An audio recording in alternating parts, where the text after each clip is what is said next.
fishing news is sponsored by these fine partners. I'm Jim Hutchinson with the New Jersey Delaware Bay edition of the Fisherman magazine here at Tackle Direct in Egg Harbor Township this week. This is the time of year where they have that big Clearance Canyon special event. Now, if you think back to 2019, it was a big event here in the store, lines down the street. 2020 was not held because of COVID, but of course, as you see, we're still in the midst of COVID. So that event this coming week, this Tuesday, March 16th is when it kicks off. It runs through the 23rd. It's an online event only. There's nobody around where I am, so I'm going to drop that. But if you're going into a shop, of course, you got to wear the mask. We're still under the mask mandate. But again, the Tackle Direct Clearance Canyon event, it kicks off on Tuesday, March 16th. It runs through the 23rd. I would advise you log on early because all these special offers that you'll find online are of a limited supply. They're not available until March 16th, so when you log on, there's some great deals. I was just looking at the brochure. You've got a free VGS jig rod if you pick up a brand new Van Stahl, the VSB 200 or 250. Band of Anglers flying popper and flying pencils. Nomad lures, 30% off select Nomads. Those are great when you guys are getting out on the tuna grounds, or if you're thinking about doing some slow pitch jigging this spring. St. Croix rods, up to 40% off American-made rods, and the entire St. Croix line, of course. Shimano, 50% off select Orca sinking pencils as well. You can log in over at Tackle Direct because if you're on their special Members Awards program, the member-only deals, so you can log in, they'll let you know when it's open. But go check that out. Again, the Clearance Canyon, always a big event here in Egg Harbor Township, but just this year it's going to be a virtual event over there at Tackle Direct, or at tackledirect.com. The one thing I found out here, I came down here today looking for some special deals before the Clearance Canyon kickoff, but I was talking to Phil at the Tackle Box in Hazlitt this week. He said, be on the lookout for finessence, because they're flying off the shelves. Those doses that everybody's using for bloodworms right now, flying off shelves from here in Egg Harbor Township all the way up to Hazlitt and down into Delaware Bay as well. In fact, I was taking a look at some of the last remaining finessence that are on stock right now. I think they've got shrimp oil. The rest of them are going fast. No doubt the liberal dosing of bloodworms, of those worm balls that they're using up on the Raritan Bay is the way to go. I've had a couple of requests this year for folks, from folks looking for Matt Calabria's tips on tying the worm ball.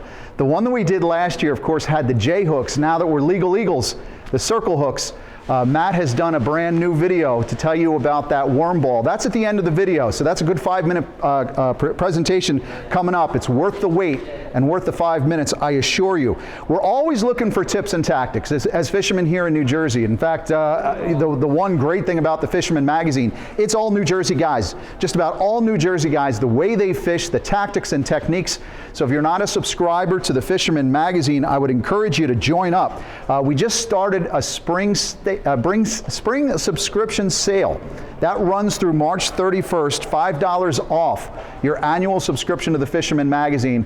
Log on over there at thefisherman.com, $24.95. Get it while the getting's good. And again, those are all the tips that we talk about gearing up for some of our exclusive New Jersey fisheries, like striped bass, because the striped bass season kicked off on March 1st, and it is going gangbusters so far. The other thing I was looking for here were some of the Rapala X-Wraps. I'm finding out, I mean, you find out about new tackle at the Fisherman magazine all the time, reading the magazine, but you don't really find out how well they're working until people start throwing them. And for right now, what I'm finding is the Rapala X-Wraps are doing real well in terms of striped bass in the back. You know, we've been talking about bloodworms a lot. Got this report from Fisherman Supply in Point. They said the word epic is loosely thrown around in fishing, but epic was the word the other day. Kyle and Sean were literally crushing backwater bass. They had 132. I'm not sure if they were in the Toms River, somewhere in the Manasquan. Doesn't matter because that back bay bite is turning on, and with these warmer temperatures we have this week, that's a good sign. But the first lure out of the bag that day was the X-Wrap, the Rapala X-Wrap. They never switched from there. In fact, I was doing reports this week for thefisherman.com. And I talked to Dennis over at Hook House Bait and Tackle. He's got the bloods, he's got the sands, but he's also telling me the pluggers are really having some great fun out on the Toms River. He suggested Rapala X-Wraps SXR10.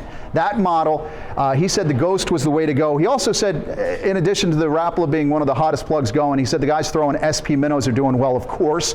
It's become a go-to lure for so many folks in recent years. But also the paddle tails, the plastics, the swimming plastics. I stopped in, or bumped into Shell Karras recently, Island Beach Surfcaster.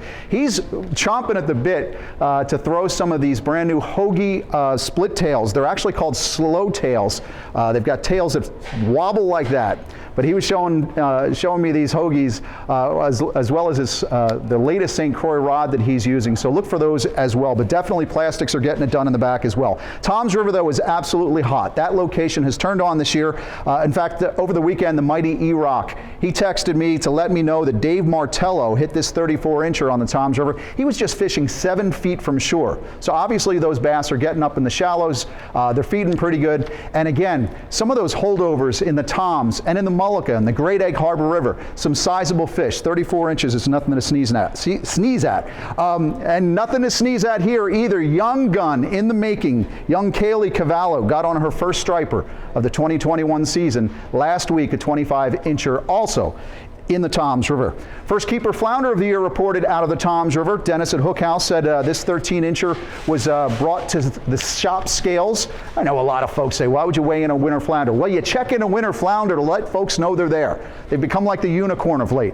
Smaller fish, 13-inch, 12-inch size limit, 2-fish bag. Bobby Matthews at Fisherman's Den let me know on Wednesday as well that a couple of winter flounder, some up to 15 inches, caught in the Shark River as well. Another first here. Let's start up on the northern stretch along the Raritan Bay. Bob Wavro was first on the board at Upfront Bait and Tackle in Keyport. Steve opened the shop last week, opened for the season, got those bloodworms over there at Upfront, got out on the Raritan Bay, and I would expect that Raritan Bay shore bite to intensify. This week, this warming trend we had this week and continue to have through the weekend is absolutely what we need to jumpstart that striped bass fishery, and I wouldn't be surprised to find out some of those big girls arriving in the Raritan Bay, pre-spawn, feeding in the early stretches of April. I would guess that some of the Sharpies will find those bass, those big jumbos, early April, and we won't find out about it for a couple of weeks after that, so keep your eye on it. Oh, by the way, all 3 gift certificates over at Absecon Bay Sportsman are done. That means the first 3 keepers of the year have been claimed. Matt Walker, he brought in a 3rd slot keeper of the year, so you prize hunters may want to turn your attention to the beaches of Brigantine, for example, where Andy at Riptide has a prize in hand still. If you want to be the first to grab something out there on the beaches of Brigantine. I understand Hands 2 Bait and Tackle will be open up full time this week. They've also got a cash prize as well. Oh, that second fish of the year, by the way, David Absecon Bay said Daniel Dalton covered a lot of ground for this particular keeper. He was fishing out by Chestnut Neck on the Mullica before finally hitting the Great Egg Harbor River with his buddy for this second fish, the second gift certificate out of Absecon. Now, in doing reports this week, talked to the folks at Bucktails Outfitters, and they too said that they're hearing of a couple of keepers up around Tuckahoe. If I say anything more, I'm going to have to sneak my way out of here, put myself in witness protection. Down along the Delaware, Higbee's Bait and Tackle, they had their first keeper from right along Fortescue Beach when Vuth Chub from Philly, he checked in on Sunday. First keeper from Fortescue Beach, that was taken on one of Higbee's jumbo bloodworms. That fish taped out at 28.5 inches. I believe that fish was on Sunday. And slowly but surely, that bite is turning on in the upper stretches of the Delaware River, farther up around Salem County. Spots like Woodland Beach across the Delaware, over on the Delaware side. Spoke with the folks in Leipzig at Smith's Bait Shop. They said that action is starting with some smaller fish, but Gabe Vincenti said that he was using bloods near Salem and scored a few short fish this week. So obviously, we can expect that bite to turn on in the coming days. You can wait around for those graphic nerds sitting in some dark room someplace to come up with a chart that tells you the stripers are arriving, but I'm here to tell you that fish don't wait for charts, neither should you. The stripers are on the move, and it is time to get out on them. As far as the boats that are sailing in the state of New Jersey, nothing much to report. I know the Jamaica 2 continues to run out of Brielle, out of the Manasquan River. Same thing about the Ocean Explorer in Belmar, laying cod and a few porgies in the mix as well over there. Sadly, the rocket scientists in this country work at NASA, not at NOAA. Noah's the one, of course, who I blame for the fact that we just don't have too many opportunities for fish to catch at this time of year. It'd be great if we had sea bass, right? But that is not the case. And of course, we have that ongoing fluke madness. You want to talk about fluke madness? Let me tell you about the meeting last week in New Jersey. But first, let's check in with an inland report with my man George, the Pocono Outdoors Guy. Well, hey, thanks, Jim. You know, with 60-degree days and less than 2 weeks till spring, this ice fishing season is going to be short-lived. If you guys want to get out and get through this hard water, you probably have a few more days left, maybe this week, and especially down south to get out on them. But there's a lot of fish being had. I have guys checking in with lots of bass, the perch, the bluegills, even some walleye. Lots of stuff going on.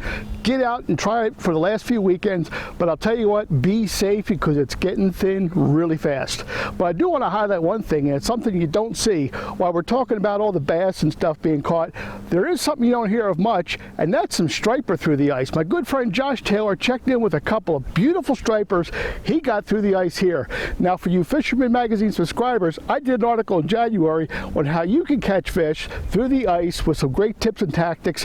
Maybe go check that out for some tips for next year.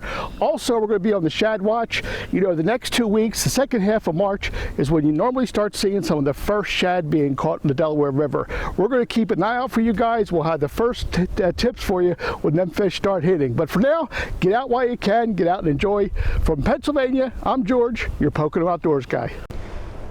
Oh, thanks, George. I get distracted in tackle shops. I came over to the fluke section. I was talking to the guys at Tackle Direct before. They said fluke gear, flounder, depending on where you are in the state of New Jersey, flying off the shelves, the rigs, the gulps, the bucktails.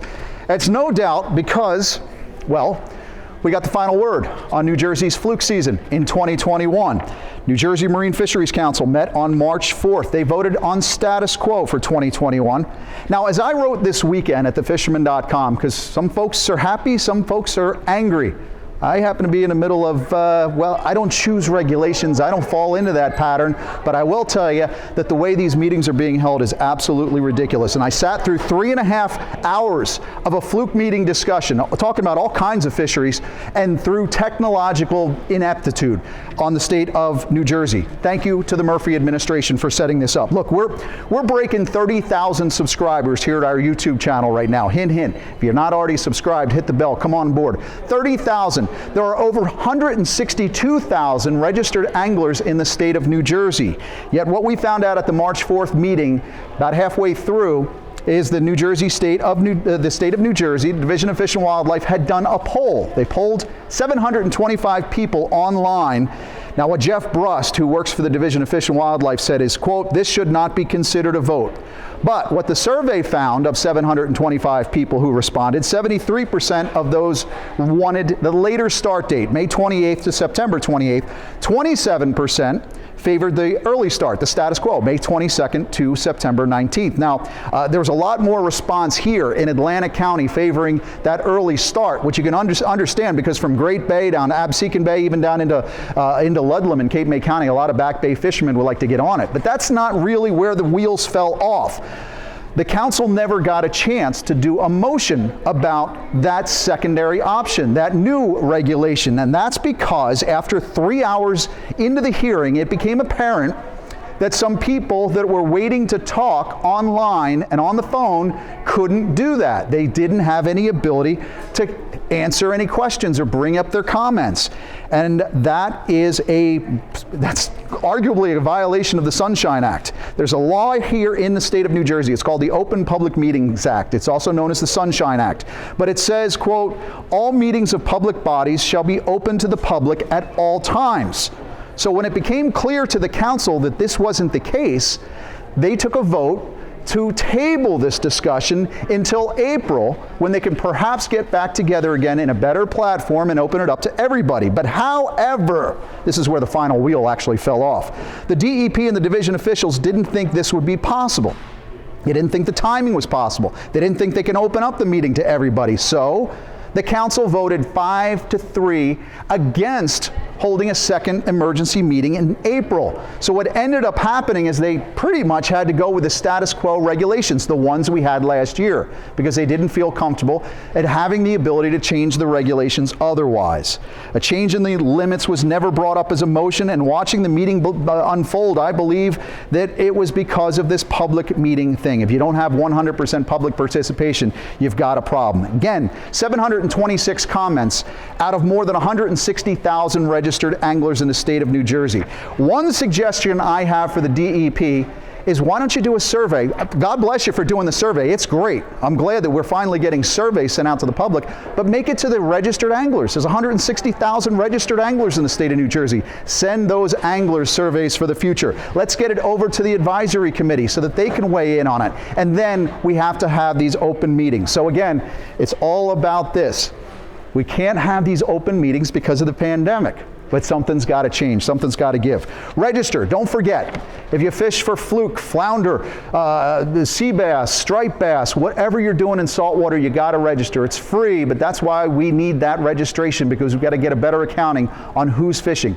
saltwaterregistry.nj.gov. Make sure you register, get in on that. And of course, don't forget about the canyon clearance here at Tackle Direct. It's not going to be here in location because of this. But you can log on to tackledirect.com March 16th to the 23rd. Some great offers, a lot of clearance specials too that we didn't even talk about. So that's going to be pretty cool as well. Circle hooks and stripers. You may be gearing up for circle hooks when you log in next week. But I'll tell you, the one question that I had a lot about is folks are asking for Matt Calabria from Tackle Direct, or Tackle Box up there in Hazlitt, to get back in and let us know about that wormball that he's using. Well, here you go. Enjoy this 5-minute presentation so that you can gear up, circle hooks, striped bass. We'll check in with you again next week right here at thefisherman.com. All right, so now I'm going to show you what I do to start making this wormball on the inline circle hook, right? Take a couple worms, take your hook with a little piece of rag on, and all you're doing is just leaving about a quarter of the head of the worm past the, just tying it on the rag. You're just going to just start it. A little bit of that clam tie, you're just starting it, right? Take a couple bloods, those are sandworms, those are 2 sandworms. Here's 1 blood, throw another blood on there. Got a couple wraps.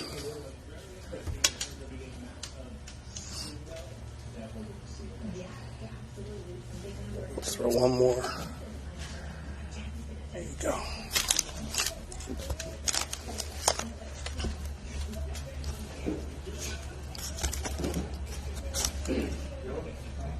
Fold that over.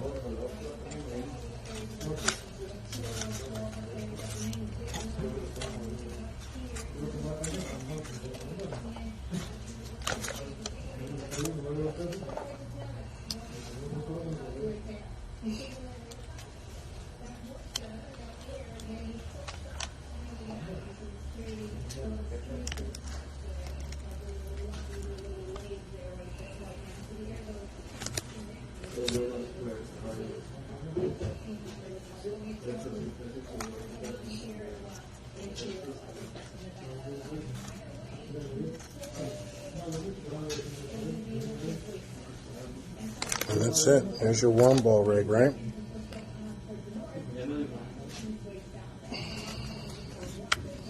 Take a couple drops of this, drop it right on top of the cotton. It's going to soak that right up, and it's going to last a lot longer than just that cotton elastic tie-down that you're using, and that's it.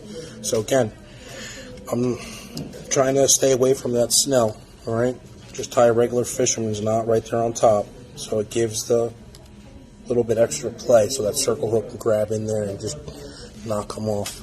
But a better version of that is that right there, which is a non-slip or poly knot in both. And again, you can use these multiple times. I know you think that there are a lot of worms on here, but when I buy worms, I buy at least 4 to 5 dozen, a few dozen of each. 3 bloods, 2 sands, have at it, especially if you're fishing multiple rods.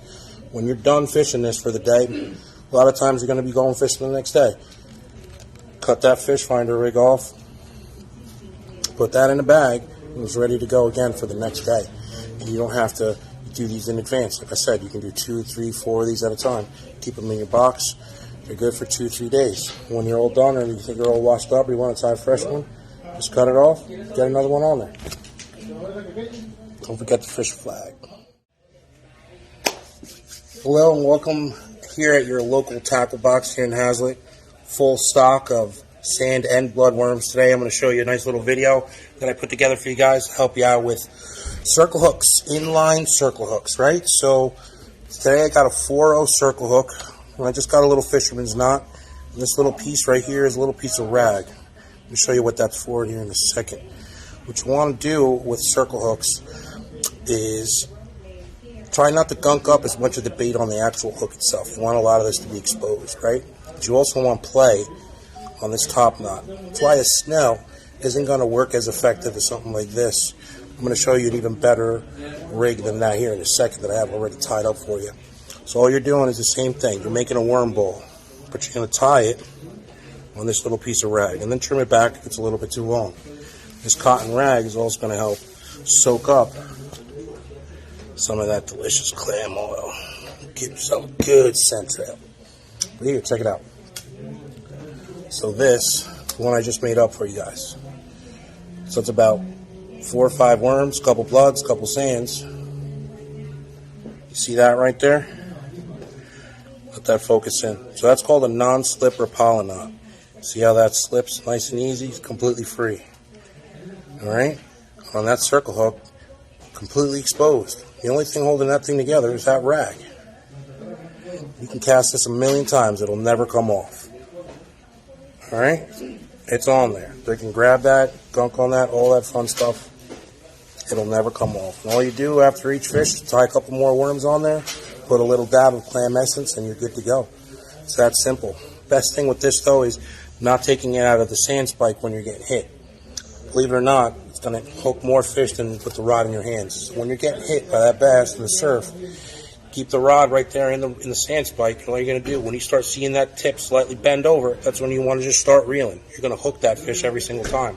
Then take it out, fight your fish, and do your thing. Steigercraft boats, built by people who fish our waters. Serious English choose Steigercraft for their 40 years of boat building experience right here in the Northeast and Mid-Atlantic. Visit steigercraft.com for a dealer near you.